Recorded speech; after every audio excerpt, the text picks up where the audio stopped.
Fourth year हमने पढ़ लिया था पहले जो है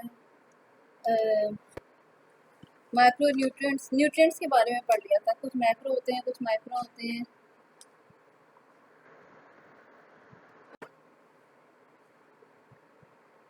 माइक्रो न्यूट्रिएंट्स क्या होते हैं, मैक्रो न्यूट्रिएंट्स क्या होते हैं। अब हम पढ़ेंगे कि डाइजेशन किन तरीक़ों से होती है। डाइजेशन से क्या मुराद है, ब्रेक डाउन होना इन फूड पार्टिकल्स का जो हम लेते हैं, एनिमल्स लेते हैं, और उनका फिर उनसे फिर जो है एब्जॉर्ब होना और एनर्जी को हासिल करना, इसको कहते हैं कि डाइजेशन का अमल। ठीक है, अब हम उसके बारे में पढ़ेंगे कि उस के कितनी उसकी टाइप्स हैं, कौन कौन से एनिमल्स में किस तरह की टाइप होती है। ठीक है, दो उसकी टाइप्स हैं, दो तरीके से डाइजेशन जो है एनिमल्स में ऑब्जर्व की गई है, दो तरीकों से, इंट्रासेलुलर डाइजेशन और एक्स्ट्रा सेलुलर डाइजेशन। ठीक है, पहले हम पढ़ेंगे इंट्रासेलुलर डाइजेशन। इंट्रासेलुलर डाइजेशन से क्या मुराद है, जैसे इसको जो है ना अगर अल्फाज ही देखें तो उससे हमें पता चलता है कि सेल के अंदर जो डाइजेशन हो रही है ना, उसको हम कहते हैं इंट्रासेलुलर डाइजेशन। ठीक है, अब एवोल्यूशन के लिहाज से अगर हम पढ़े या सबसे सिंपलर एनिमल्स को हम पढ़े तो जो सिंगल सेल्ड एनिमल्स हैं, ठीक है, और बहुत सारे ऐसे सेल्स भी हैं जिनके पास क्या एबिलिटी है कि वो फूड पार्टिकल्स को ले लेते हैं।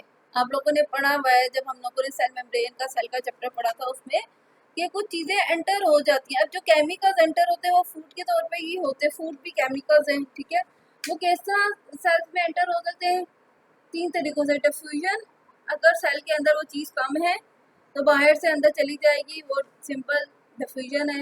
एक्टिव ट्रांसपोर्ट के अंदर ज़्यादा है, फिर भी बाहर से जाए एटीपी का इस्तेमाल करते हुए। थर्ड चीज़ है एंडोसाइटोसिस, जो कि आप लोगों ने वो डिटेल से पढ़ा था, और अमीबा में भी आप लोगों ने एफएससी में पढ़ा हुआ है कि फूड पार्टिकल जब आता है प्लाज्मा मेम्ब्रेन के करीब तो वो उसको अंदर कर लेती है, कवर कर लेती है, फूड वैक्यूल बन जाता है। जब फूड वैक्यूल बन जाता है तो उसके बाद लाइसोजाइम मौजूद है, जिसमें एंजाइम है फूड पार्टिकल, और जब लाइसोजाइम मिलता है, यानी कि ये तो मैंने दिखा दी, डाइजेशन हो जाती है बाय एंजाइम्स। ठीक है, तो इसको हम कहते हैं इंट्रासेलुलर डाइजेशन। ठीक है, अब इसके इंट्रासेलुलर डाइजेशन के कुछ वो हैं, मतलब कैरेक्टरिस्टिक्स हैं उसकी, तो जो बताते हैं कि ये इस तरह, यानी कि एक तो हो गया कि एंडोसाइटोसिस या ट्रांसपोर्ट या डिफ्यूजन के थ्रू सेल्स अगर टेक अप कर सकते हैं फूड, तो वो इंट्रासेलुलर डाइजेशन करेंगे। आगे क्या है कि इसमें अब ब्रेक डाउन हो गया बाय द एंजाइम, डाइजेशन का हो गई। ठीक है, अब इसको इसके लिए क्या है कि ये आराम से, क्योंकि इसके अंदर डाइजेस्ट हो गया, तो इसको मैकेनिकल ब्रेक डाउन की ज़रूरत नहीं है फूड की।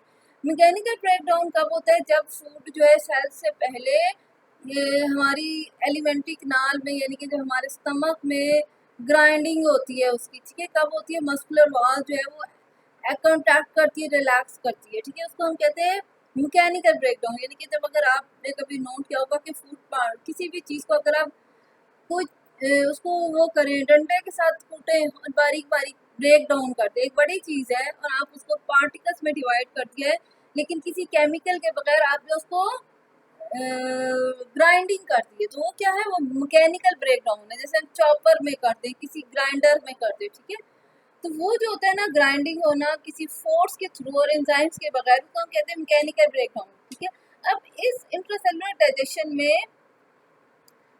मैकेनिकल ब्रेकडाउन ऑफ फूड की ज़रूरत नहीं है। नंबर और किस चीज़ की ज़रूरत है, किसी गट कैविटी की भी ज़रूरत है जहाँ पे केमिकली ब्रेकडाउन हो।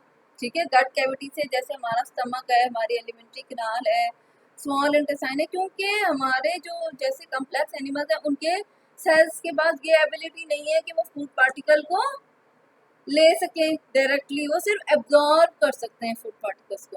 ठीक है, जब वो एब्जॉर्ब कर सकते हैं तो उनको क्या चाहिए कि एक गट कैविटी हो जिसमें केमिकली ब्रेक डाउन हो फूड। ठीक है, तो लेकिन जो ये सेल्स हैं इनके पास क्योंकि ये एबिलिटी है कि ये फूड को अंदर ले जा सकते हैं डिवीजन के थ्रू, एक्टिव ट्रांसपोर्ट के थ्रू, और फिर आगे वो फूड को ब्रेक डाउन कर लेते हैं, तो फिर उनको ना मैकेनिकल ब्रेक डाउन की ज़रूरत है, ना गट कैविटी की ज़रूरत है। ठीक है, उसके अलावा क्या होता है, लेकिन अब ये तो हो गया ना जो इनका एडवांटेजेस मिल सकते हैं, लेकिन ड्रॉबैक्स क्या हैं इस मेथड के, इस मेथड की कि ये लिमिट कर देता है size of the individual and complexity. यानी कि बहुत छोटे इंडिविजुअल जो है ना, जैसे सिंगल सेल्ड है, वो ही इस प्रोसेस के थ्रू जो है डाइजेशन कर सकते हैं। ठीक है, फिर इसकी वजह से कम्प्लेक्सिटी यानी कि नहीं हो सकती, उसके लिए डिमांड है कि वो और उसके पास मेथड हो। ठीक है, नंबर और क्या उसकी लिमिट्स हो जाती है कि बहुत छोटे पीस ऑफ फूड को ही वो कंज्यूम कर सकते हैं और दूसरी चीज़ को वो कंज्यूम भी नहीं कर सकते। ठीक है, तो ये चीज़ जो आ गई, क्या आ गई, कम्प्लेक्सिटीज आ गई इनकी। ठीक है, और जो कि लिमिटेशंस आ गई, ये दो लिमिटेशंस हैं। ठीक है, ये लिमिटेशंस हैं। अगर कई दफ़ा क्वेश्चन आ जाए आपसे कि इंट्रासेलुलर डाइजेशन की लिमिटेशंस क्या हैं या डिसएडवांटेजेस क्या होते हैं एनिमल्स को, वो ये हैं, ड्रॉबैक्स क्या हैं, और अगर उनको फ़ायदे क्या पहुँचते हैं कि उनको मैकेनिकल ब्रेकडाउन ऑफ फूड की ज़रूरत नहीं है, उनको गट कैविटी की ज़रूरत नहीं है।